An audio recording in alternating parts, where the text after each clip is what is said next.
Like I told you, good morning, Masechet Pesachim, Chaf Vav Amud Aleph. So today we're going to do what's called winging it, okay? We're going to wing it. Not really. I prepared, but not as usual. Not as much with the campaign. It was a little bit, not as much as usual. Skating. Skating. No, not skating. Skating is if you don't know. Okay. Chafalet Amud Aleph?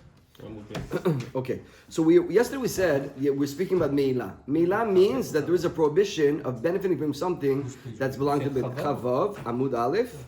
The first word in the line is hu'id. Chavav Amud Aleph. 26. What did I say? No, you said that's it. But he's on Chavav Amud Aleph. Good morning, John. We're just starting right now. Right now we're starting. A little schmoozing, a little jokes. Yeah, we're on Chavav. The first word in the line is hu'id v'nased bo mitzvato. Since the mitzvah was done. The middle word, the fourth word in the line is lemeimra. Lemeimra dikorecha denased mitzvato en bo mishum meila. We said yesterday that there is halakha of meila. Meila means you are not allowed to benefit from things of the Beit HaMikdash. The Beit HaMikdash is not your property. It is off limits. Don't go in and start using things for your personal needs. If a person does use the things of the Beit HaMikdash, it's a special avera called meila, inappropriate usage of property owned by the by the Beit HaMikdash. It's not a lav. It's more than a lav. It is a lav with a special punishment. And the special punishment is that you have to bring, it could even be karet, I can't remember, but it could be that the punishment is you have to bring an asham, bring a certain korban. And we said yesterday that what happens is when we burn the ketoret, we burn the incense, if you take the first whiff right away when they're burning the ketoret, it's not for you to smell. Even though it actually smells very good, you're not supposed to smell it. It's for Hashem only. So now if the guy goes and smells it, meila. But if the smoke already goes up into the air, it's after the first moment, no, it's not called meila anymore. Because the mitzvah was done. What's the mitzvah? The burning. The mitzvah is not the smoke floating up. The mitzvah is the burning. You burnt it. If you smell it while it's burning right away, that's meila. If you smell it later, if you get a little drone and you fly up and you smell it over there, so then it won't be meila. So the Gemara says why? Because the mitzvah is finished. And the Gemara asks the question: is that true? The meimra de kol echad denased mitzvato en bo mishum meila arei tchumat hadeshen. Denased mitzvato v'yesh ba mishum meila. There is what's called tchumat hadeshen. One of the first avodat of the Kohen in the Beit Mikdash was he has to go onto the altar, and don't forget during the night there were certain things that were left burning overnight. You know, we put it on the fire and we let it burn and they go home and sleep. And so the Kohen, the first thing in the morning, go and be torem, take a spoonful, take a shovelful of the ashes and come down on the altar and put them, I think, on the east side and put it in a pile over there. You got to put a pile. The mitzvah is the scooping it, but then you got to go put it down and put it on the side. And there is meila. Dichtiv v'samu etzel hamizbeach shelo yefachzer v'samu shelo yaneh. Let's read the pasuk together in Torah Aleph, Torah Or Aleph. Levasha Kohen mado. So he gets dressed up. Ba'adu michnesei yidbash anu besoro v'erim et hadeshen. He's going to go pick up the deshen from the mizbeach. Asher tochal ha'esh et ha'olam mizbeach v'samo etzel hamizbeach. I want you to pay attention to those words. V'samo, he will place it next to the mizbeach. So from the word samo, we learn a few things. Number one, you got to put it in a way that you can't just scatter it away. It needs to be in a pile next to the mizbeach. Second, v'samo shelo yeneh. You got to put it there. V'samo, leave it there. Don't use it. Wait, I'm going to use some ashes for something I need. Don't use it. So you see that even though the mitzvah is done, there is milah, kushan, what we said above. And says the Gemara, Mishum da betchumat hadeshen u'bigdei kiuna shnei ktuvim habayin ke'echad. V'kol shnei ktuvim habayin ke'echad en menamdin. Because there is halakha what's called binyan av. Let's say we're talking about things of the Beit HaMikdash. And let's say there's 10 different mitzvahs over there. And let's say on one of the mitzvahs I say, don't use it Don't use it even after the mitzvah. That would teach you on on all the 10. If I'm not allowed to use the me'ilah, if I'm not used to because here it's very clearly v'samu, the pasuk says don't use it. If I know that the trumat hadeshin, the ashes I can't use, so I can't use this and I can't use that, I can't use that. That's called binyan av. We read it every day before Odu. Binyan av u'shnei keduvim. Binyan av is one binyan, and then we're going to learn it out to everywhere else. Yeah. Yes, that's a principle. It's like a precedent. We have a precedent over here, and we're going to learn it out over here. We don't have to teach it everywhere. We teach it in one place, and you'll understand this everywhere else. So if it would be written by Me'ilah, which clearly says after you scoop and put it down, don't use it, we would learn everywhere else. The thing is, if we tell it in 2 out of 8, for example, 2 out of 8, then we don't do that rule. Shtei ktuvin abayin kechad en minamdin. We also read that there. What is shtei ktuvin? If I have 10 concepts, and I wanted to teach all 10, I'll teach only one pasuk. Don't teach because then I'll know. If I taught 2 psukim, why did you do that? If you wanted to teach everything, teach 1. If you taught 2, I understand that it's only these 2 to the exclusion of the other 8. Shtei ktuvin abayin kechad, 2 psukim on the same concept, coming to teach the same thing. That means I don't learn out to different places. So it's true that we have a pasuk for Trumat Hadeshin. We have a pasuk for Bigdei Keuna, the clothes of the Kohen Gadol that he uses on Yom Kippur. He can't use them afterwards also. We're going to see in a second. And so therefore, when it comes to the Ketoret, we don't learn it out. We only know this halacha that there's en milah after the mitzvah is done for these 2 things. So we just read to Trumat Hadeshin, Hadamran. So we just learned out the pasuk of Trumat Hadeshin, Bigdei Keuna. Where's the pasuk of Bigdei Keuna? V'nicham sham. Let's read Torah Or Bet. V'akba Kohen Elohen Moed. Upashat et begadav. He takes off his clothes, Abban. So after the Kohen Gadol goes into the Kodesh Kodeshim, he's got to come in very light. He's coming with 4 simple white garments. He takes them off, he leaves them. V'nicho sham. He leaves them there. Don't use them again. The mitzvah is done. You see, and usually milah is not after the mitzvah. In these 2 cases, there is milah after the mitzvah, and that will mean in all the other cases, there's no milah after the mitzvah. If we have 10 concepts, one of them is a ketoret, we have Bigdei Keuna, we have Trumat Hadeshin. These 2 you can't have the milah after the mitzvah, and this one ketoret you can have it after the mitzvah. John, you got me? No. What is milah? I was distracted. I'll be honest with you. I was distracted at first. Okay. Don't focus on me. I will focus on you because you're part of the group. We're not letting you go. So the milah means that you cannot use. You go into Kevin the Shmuel and you use you break the chair. You broke the chair of Kevin the Shmuel. What is it? Okay, maybe Kevin Shmuel is going to make you pay. Maybe they want me to pay. You go into Walmart, you break something. You go to the cash. I broke it. You should bring it to the cash. And they're going to tell you it's okay. They're not going to tell you anything. If you break some of the Bet Mikdash, that's called milah. You're not allowed to. You break it, you buy it, and you're gonna pay. You're gonna pay you're gonna pay the value. You're gonna pay 20%. You broke this. Okay, it costs 100. You're paying 125. 20% of the end amount, which is 125 divided by 5 is 25. So you're paying 25 more. And you're gonna bring a korban, please. You're gonna bring an asham. How much is the asham? $500. What? It wasn't on purpose. What can I do? Bet Mikdash is called milah. If you use something. Now, what about if it's done? It's not being used anymore, the Bet Mikdash. We're finished with this. Is there still milah? For example, what would be we're finished with? Trumat Hadeshin. You take yesterday there was korbanot burning. We have a lot of ashes. We pick them up, we put them over here. That's it. The mitzvah is done. The mitzvah was burning the korban. This is ashes. Ashes is nothing. What if you go ahead and you start throwing away the ashes? Did you do milah? We would think no, but actually yes. Why? Because there's a special pasuk you think that there's milah even after the mitzvah is done for Trumat Hadeshin. The same thing with the Bigdei Keuna. The Kohen wears his clothing. That's it. He puts them down. They're done. Seems to be they're done according to one opinion. They're done. Nobody's going to use them again ever. So that's it. If you go and you start ripping them up, milah, yes, because the pasuk says v'nichu sham. Now these are 2 psukim. If I wanted to teach you in every concept of the Bet Mikdash that after the mitzvah is done, there's no milah, I would just write one of the 2. I'll write one pasuk. Once I went 1, it's called binyan av. If there's milah after the mitzvah is done in 1 and there's 10, so I'll know in all 10 it's the same thing. If I teach 2 out of 10, so why did he teach 2 out of 10? You could have taught 1 and teach all 10. Must mean it's only these 2. Shnei ketuvin abayin kechad en minamdin. We don't learn it out. What's an example of en minamdin? Ketoret. When you burn it, and you give a whiff, you can't smell the kedot. You smell it, you did meila. If it goes up, it's in the air, now you go smell it there, it's done, the mitzvah is done, you didn't do meila. Because it's not part of those 2 psukim. It's part of the other 8 that I give an example. That's what the Gemara says.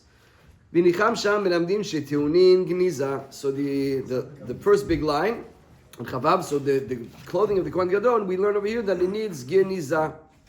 Hani chadi Rabbanan damar melamdin melamed sheteunin gniza ela Rabbi Dosa de palig aleu damar avad riyuin hen lekohen ejot umay nicham sham shelo yishtamesh behem biyom kippurim acher. So read that I just told you that according to the Big Day Kiuna, there's one opinion that says you can't use them again for anything else. But there's another opinion, which is Rabbi Dosa, that he says no. When the pasuk says Yinicham Sham, it means that you can never use them for another Yom Kippur. Once it was used for Yom Kippur, you can never use it again for another Yom Kippur. But another Kohen can use them. So there is actually, you're allowed to be using them again. So what do you do with the pasuk? And that's what the pasuk says. Yinicham Sham, don't use them for another Yom Kippur. So now it's only one pasuk. Now we only have one pasuk of Trumat Hadeshen that you can't do milah after the mitzvah. That there is no milah, there is milah after the mitzvah. Should be learning to everywhere else, including Ketoret. Now we only have one pasuk. So what do we do with that? Mishum David Trumat Hadeshen ve'egla arufa. You're right. We found another thing which is holy, which is called egla arufa. Shnei ketuvim b'ayin kechad. Because Shnei ketuvim b'ayin chad en menamdin. So now egla arufa is a special mitzvah. When we found a dead person without any sign of how he died, who killed, he was a killed person. We don't know what happened to him. So what did the interesting halakha? We have to measure the closest city to that corpse. We're going to measure with ropes, and we're going to see. And the rabbis of the city, that's the closest one, need to go to that place, need to take an egel, need to club him on the back of the head, the back of the neck, and they killed this egla arufa. The egla arufa is a mitzvah. It's a chok, it's interesting halakha, and it's basically saying, we should have prevented this. If there's a murder in your place, the chachamim are responsible, So they have to come and do this tekes. Either way, on that pasuk of the egel arufa, even though the mitzvah is done, you club it, you can't benefit from the animal after it has been clubbed. How do we know this from? We don't bring the pasuk in the Gemara, but Rashi brings the pasuk. Dichtiv sham. And I would even like to get a chumash. John, can I ask you for chumash, a white chumash right there? Vav, so I'm in the, so this pasuk will be in, oh, my mistake. It's not calling me I'm so sorry. It didn't quote me the pasuk, but I'll find it anyways. Vav, oh yeah, it is, actually. It is, sorry. Yes, look, I'm sorry, in Torah Or Shalem. My mistake. I thought it was going here, it's going here. Torah Or Shalem Vav. Ve'oridu ziknei ha'ir, hahi et egla el nachaletan. So you bring this egel, you bring it to this certain nachal, a nachal etan, that's a strong nachal over there. Asher lo ya'aver bo. Asher lo ya'abed bo. Very interesting. And it has to be an egla on Torah or Vav. You guys have it? You don't have it. See, what he did is that this new Gemara even brought a pasuk from Rashi. The other ones bring only the pasuk came from here. So I said, lo yu'bad ba, he would say, so I'm reading the whole pasuk. Listen well. So just listen. Good morning, Yaniv. So the Chachamim bring this egg, they bring it to this Nachanitan. Asher lo ya'abed bo. Very important, I want you to have this in mind. The pasuk says, lo ya'abed bo. The way it's written, lo ya'abed bo. Yeah, the animal could not have been used to work. Okay? It has to be an animal that never worked, like paraduma a little bit. Lo ya'abed bo. Now it's very interesting the way it writes the word lo yabed. We're going to see in the next pasuk. It's confusing because it says velo yizara. Velo yizara, you can't plant in that place. Where we kill the animal, you can't plant anything over there. So it's lo yabed bo. No, it has to be, sorry. It has to be an animal that never worked and a place that was never planted. Too rocky over here. We can't plant anything over here. Ve'arpo sham et ha'egla banachan. And you club the egel over there in the nachal. What does it say? Ve'arpo sham. You club it there. From the back. Sorry. The orfu. Yeah, but since it's a comment and a shvar, so we read Yeah, the orpo. The orpu. Let's see. Sorry, the orfu. Chaf Aleph. Dal. על העגלה הערופה בנחל? עגלה ערופה. Decapitated. You have to kill it from the back. Decapitated. You club it from the back of the neck. Give me 1 second, I'll just look it up here. Chaf Aleph Dalet.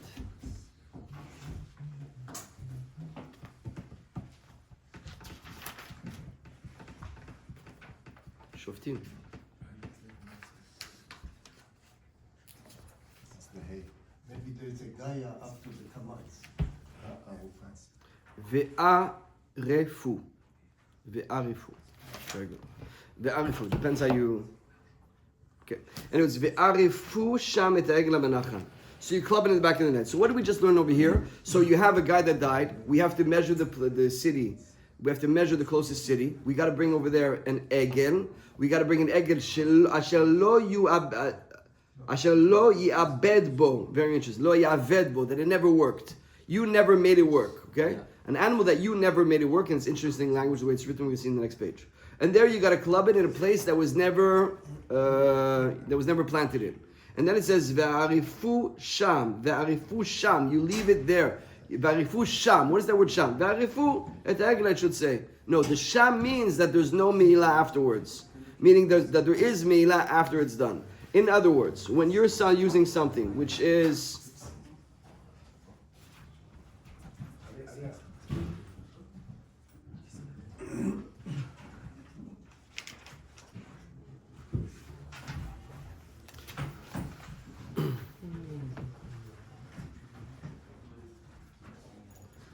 so now you have the egel, and the egel cannot be used after it. There is seemingly, which is bothering me now, is that there's no mi'ilah over here. This is what I'm not understanding. L'chora, there's no mi'ilah in this. What is the rufa sham? Can I see the? What does it say? Can I see that for 1 second? I just need this one.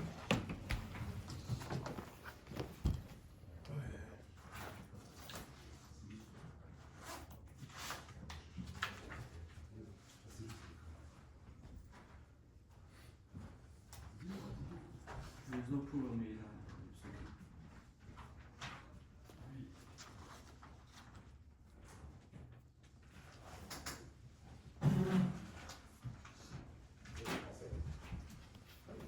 Interesting. Okay. So the egel, once it's done, it needs to be buried in its place.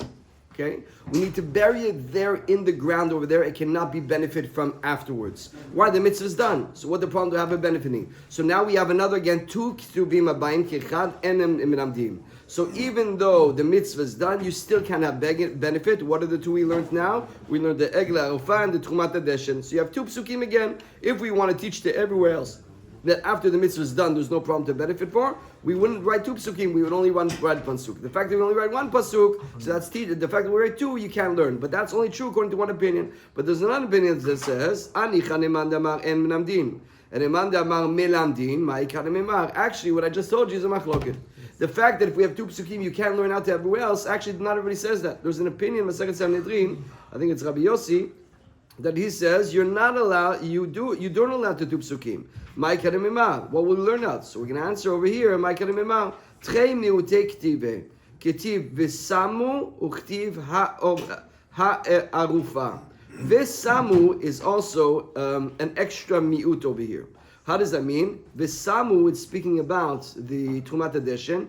V'samu, when we take the ashes, we put them, it doesn't say v'sam, v'samo, it. This you put here and this you can't use. And the Egla Ha'arufa, it could have just simply said, Ha'egla Arufa Benachan. It says ha'arufa, so we're singling out this one, and therefore, even according to the opinion, it says we do learn out. Here we don't learn because there is a mute. One more time. We want to know that there is a prohibition on meila, or benefiting from something that's holy. So that's ketoret, that's trumat hadeshen, that's the clothing of the kohen gadol, that's the egla arufa. I understand I can't use it while it's holy, while it's still involved in the mitzvah purposes. Once the mitzvah is done, is there a problem or is not a problem? Ketoret, there's no problem. You can smell it when it's in the air. When it's burning, you can't smell it. Smell it in the air. Take a drone and go up and smell it, no problem. How do we know that that's allowed? Oh yeah, but I have two other cases where you can benefit from it. What is the two other cases? Tumat Adeshin. You take the Tumat Adeshin and it's written over there, you besamo sham. You got to put it here and you can't use it anymore. Tumat Adeshin is after you burn the korbanot and Beit Mikdash. The ashes need to be put next over here and it's done. The mitzvah's done. You have no mitzvah, but you can't use them anymore.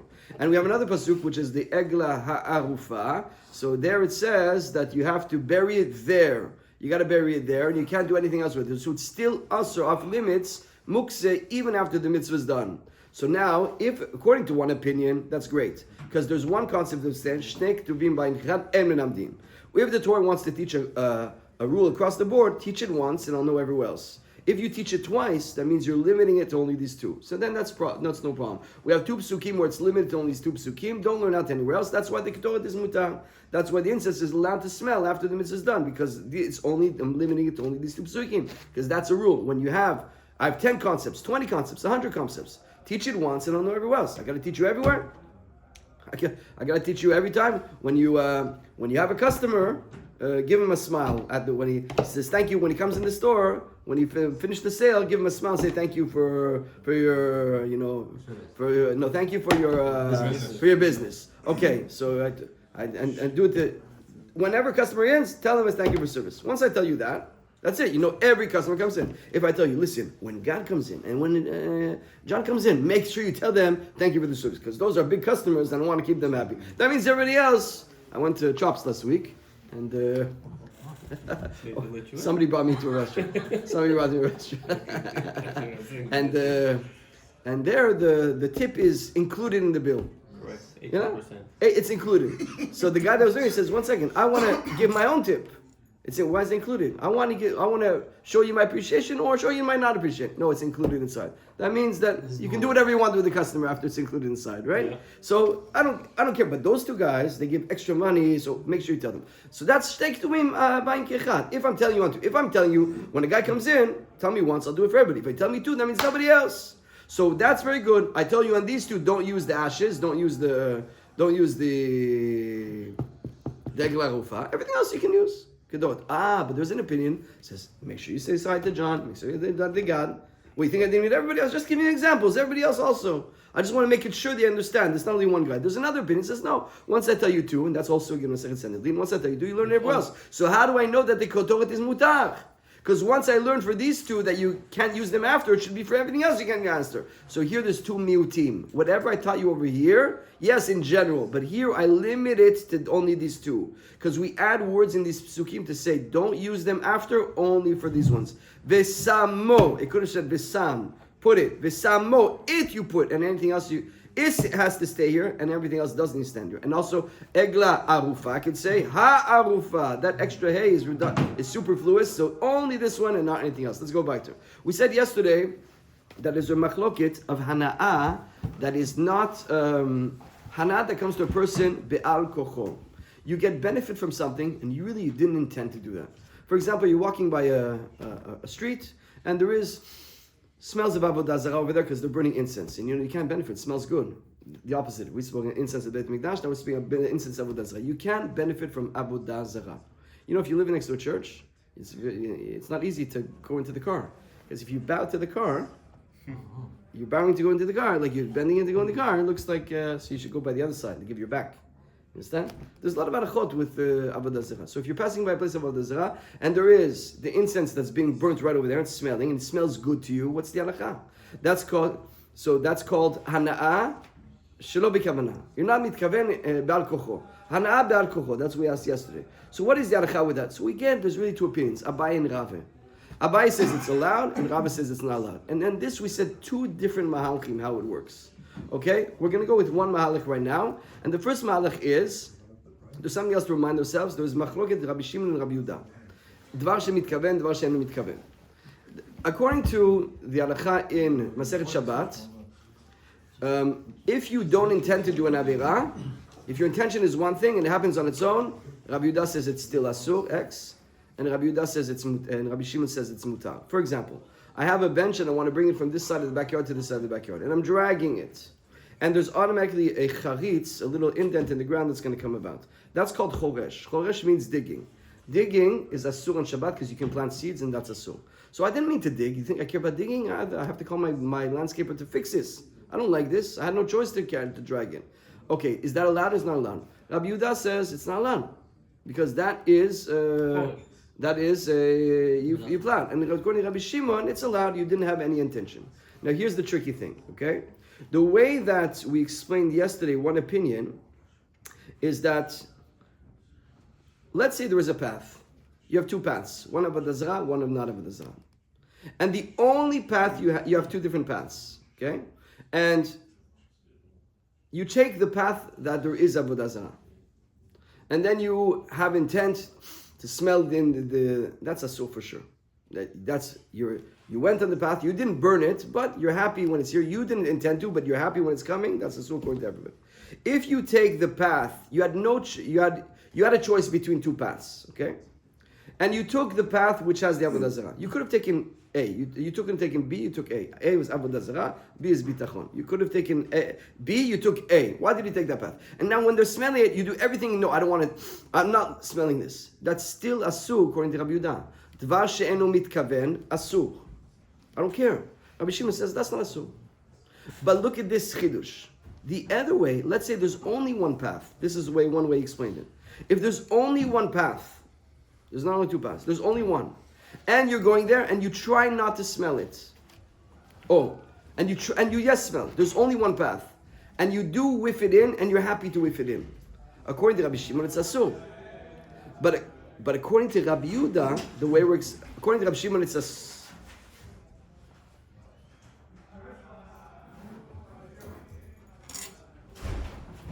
One second.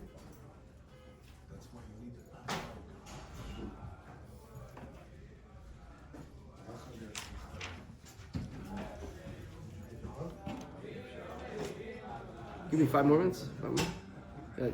I need 1 second. Once I remind my this, we're gonna fly, and we need to fly. Okay, we're already flying.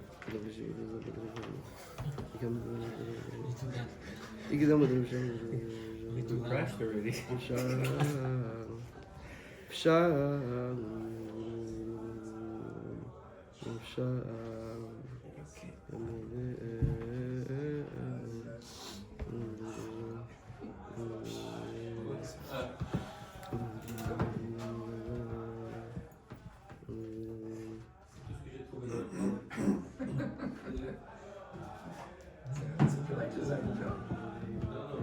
Mon fils, il a reçu les bar mitzvah.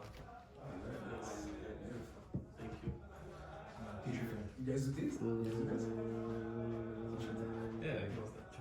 לא מתכוון, משתען מתכוון, לא מתכוון.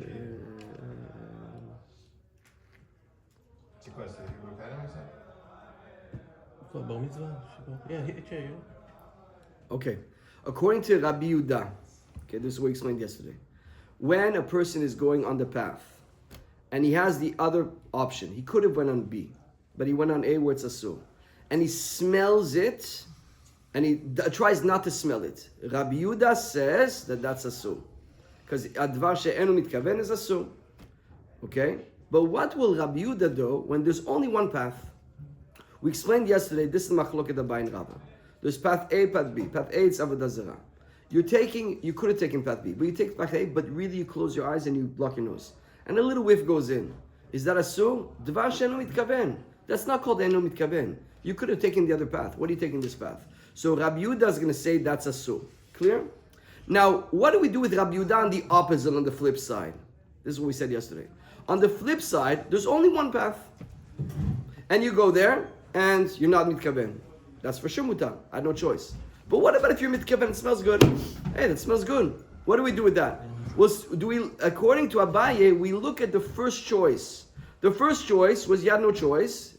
It's the one you had no choice of going here. It was on. You were forced to go here. So even if you're mitkaven afterwards, it's okay.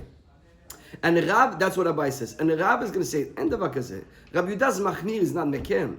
He's coming to tell you, even if you take the path and you don't have kavanah, you don't have, then you smell it, that's still asur. But if you have no choice to go here, you can't bidafka go ahead and smell it.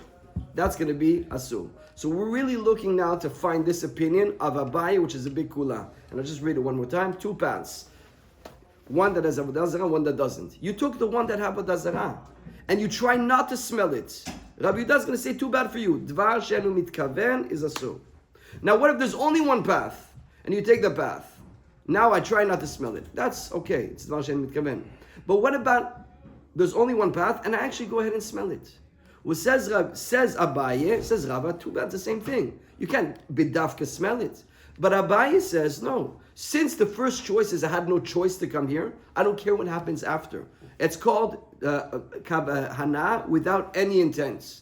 That's what we said yesterday. We're going to try to disprove that. So at the bottom of the page, Tashma, ichnisna neravka vidasha. So the egla arufa is an animal that cannot work, like we said before. The egla arufat you're going to bring down to this nacha, it needs to be an animal that never worked whatsoever. Now you have 4 animals, and these 4 animals are plowing. The way that we plow animals is we would take 4 together and let them plow, and let them plow, and let them work the ground. Yes? Now I have one of the animals, number 2 for example, it has a baby. And the baby needs to nurse. So I put the nursing baby over there, I put him together, and I put him with the mother just that it should nurse. But I'm not vidasha. And it ended up plowing, it ended up crushing. Kshira, that's not my problem. I didn't have intent in that. I put the baby inside. I can still use that egla, I can still use that animals in egla rufa in the future. I can still bring it around to the nakan, and I can still club it, because it's not called that it worked. Don't forget, we're looking for an egla rufa that never did any work. I didn't put it to work. I put it here to nurse. I had worked on its own. It's not my problem. But if I'm actually happy, put this little baby over here, it's going to get me a little bit more crushing, a little bit more plowing over here, that's asur. You put it to nurse, and now it sucked on its own, and it sucked, and it also crushed, that's going to be asur. This is a kusha, seemingly, on what we said before in Abaye. Here I have no choice. It's like I have one path. There's no 2 paths over here. This animal only is going to nurse from this mother. So I put it over here, and there's no choice. So once there's no choice, so I can go ahead and benefit from the animal. The same thing what you told me before Abaye. Abaye said, according to Rabbi Yehuda, when there's one path of Avodah, one path, you got to get to the other side. It's emergency. You take the path, and if you smell the Avodah Zarah, you didn't burn it, it's not your problem. So you see that if the beginning choice is without any choice, you need to do this, even if you have benefit afterwards, we don't say it's a problem. That's what we said Abaye, and here we're saying the opposite. You put the animal in, the animal needs to nurse, there's no choice. Okay, let it, once it's already there, let it crush, let it work. And you see that's a sus, that's a kusha on you, Abaye, the way you explained Rabbi Yehuda. Shani Atan, the Gemara says, Dichtiv asher lo ubad ba. Mikol makom. No, remember the pasuk we said? Let's look at pasuk Dalet together. והיה הקרובה אל החלל ולקחו זקני העיר את העגלה בקר שלא עובד בה. This is very interesting way. You know the Torah doesn't have that it never worked. That we never ubad ma means ubad means it never worked on its own. Avad ba is I make it work. Ubad ba it never worked on its own. The animal never needed to have worked on its own. So you see this word over here, it's written, very interesting how it's written. It's written in the Torah with no punctuation. And really, if you would be reading a book that has no punctuation, you would read the word. You see the word in Torah on Dalet? You would read Ein Bet Daled Avad. That's how you'd read it. That's the proper way. If you wanted to read Ubad with no punctuation, we would have Vav over there. You write Ein Vet Vav Resh. That would say Ubad. Here it says Ubad, but with a shuruk, with a 3 dots. The 3 dots. So it's really interesting way it's written. But either way, here it says that it can have not worked on its own. That it's not allowed to work even on its own. Asher lo badma mikon makom. Yes, so Abaye will tell you. In general, the rule is when you have no choice and you take the path, and if there's some benefit that you didn't want to, and even though it's usher, it's okay. Here, the Torah gives an extra stringency on it that the animal that will be used for regular can never have been used. Iachi, afiru reishanami. Okay, it cannot be used whatsoever. So why? You told me 2 cases. When I put the animal not to suck, just to suck, and it ends up working, it's no problem. If I put it to suck and to work, it's a problem. If you tell me that they're so stringent on the egg alpha, they cannot work whatsoever, even the first one should be a so as well. Answers the Gemara, halo damya, ela leha, leha. You're right. So this is actually similar to what's written in the Paraduma. Paraduma and Egla Rufa, because of two psukim that are connected, we learn out all the halachot together. Egla Rufa is when there's a dead guy, we bring the animal and we kill it in order to mechaper. But the Paraduma is when there's an impurity, we need the halachot of Paraduma need to be the same as the Egla Rufa. Sheken, here it says, we're just going to the dot, Sheken Aleya Elaleha. So we're learning out for Paraduma, Shachan Aleya Of. So if you have a Paraduma, that a bird comes on top of it. Now the paraduma is halakha that it can never have carried anything. It can never have worked. So if a little bird comes on top of the paraduma, it's still kosher. Keshera, alani azachar psula. But if it's a female and an animal bull mated with it, it went on top of it, it mated it, so that's pasul. What's the difference? Maitama, amara papa, iketiv, and this is what I want to tell you before the word avad. Ikativ avad vikarinana avad. David ba'ihu. So really interesting halakha when it comes to making these two animals work. What is the work that's forbidden for the Egla Ufa and what is the work forbidden that's for Paraduma? Well, actually, like I told you, the pasuk says it's written Avad, read Ubad. Avad means you make it work. Shaul takes him his animal, he makes it work. Ubad means it worked on its own.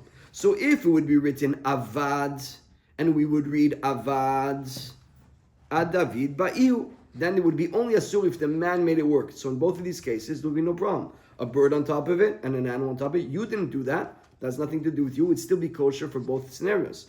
Ikativ ubad vikarim ba ubad. It would have written it worked on its own. Ubad with a vav, and we read ubad with a vav. So that means that even if it did anything on its own, like a bird or an animal, that's also would be asur. Anything that happened to it. Afilu memeina nami hashta dichtiv avad. Ukirinan ubad dumya de avad ma'avad de naichere af ubad de naichere. So we actually combine two words. We write avad and we read ubad. So it's a combination of both. What is so that means it's not uvad. Avad means I'm going to make it work and I'm happy from the results. Ubad means anything happens. It did anything even if I don't care. What did you do? Some bird, it carried a bird. Do I care if it carried a bird? I don't care if it carried a bird. I'm very happy if it made it. If a bull went with my cow, I'm going to get more cows. I'm happy. So even though I didn't do anything with those. So it needs to be the ubad, the same as the avad. The avad is when I would have wanted to do this. I would have done it myself. I would have brought a male and made it with the female. I would have done that so it's asur even happens on its own. I would not bring a bird to put it on the top of the back. So when it comes on the bat, I don't care about that. So therefore, even if it did technically carry a bird, that's not going to be poslet because of the way the Torah writes it, ubad and avad together. So it needs to be an ubad, the way of an avad. Meaning, even if it worked on its own without me causing that, it needs to be something I would have been happy with, that I would have even done myself. And therefore, there's a middle ground over here. That's why the halakha. And I'll just recap this in 1 minute. We want to know. So basically, we had a kushya on Shitat Abaye. Abaye said yesterday, benefit that is not of you did not cause that. Is it asur? Yes or no? He says a very interesting halakha in Shitat Rabbi Yehuda. Rabbi Yehuda says, Devar she'en mitkaven is asur. If you don't have intent, it's asur. But that all goes that if you had another choice. So says Abaye in Shitat Rabbi Yehuda, when there's only one path, and you're walking that path, you have no choice to go here. That's not called even something that we're going to begin to discuss if it's asur or not, because you have no choice to go here. So long as you didn't like the avodah zarah yourself, even if you smell and if you're happy with the smell, there's no problem according to Abaye. Here we seem to have a problem with that. What is the problem with that? You have an animal that needs to be an egla ufa. Now what happens is, it's a little baby, and I put it to nurse with the mother. The mother's crushing things. And it crushed. I didn't do that on purpose. I didn't care about that. I'm actually even not happy that that's going to happen. Because this baby is so weak to start crushing, it's going to sap its strength, it's not going to grow well. Be light on him. I'm actually not happy. The second seifa says, but if I put it in, it's big enough that I'm happy that it should crush, then it becomes asur. So even though in the first, what do we have over here? A case where there's no choice to put it there. I have no choice to put the baby to suck from the mother. And it worked, it should be allowed. Because I'm starting up with something I have no choice. Even if I benefit afterwards, it should be allowed. So kushya knew Abaye. No, it's not kushya. It's completely different cases. Here there's a pasuk. Here there is the pasuk of the Egla Ufa, Asher lo yubad. It cannot work at all, never. Even if has nothing to do with intent or not intent, if I had a choice or didn't have a choice. But there is a difference of what type of work. All work is asur, even if it happened on its own. However, that's only if I would have done it myself. So for example, bottom line for the Egla Ufa and for the Paraduma, if it worked at all, it's Asr. But if it worked if I caused it to work, for sure it's Asr. But if it worked on its own, things that I wouldn't have been happy with, I would not have done myself, I would not have been interested that should happen, then it is Mutar. Chazak v'o.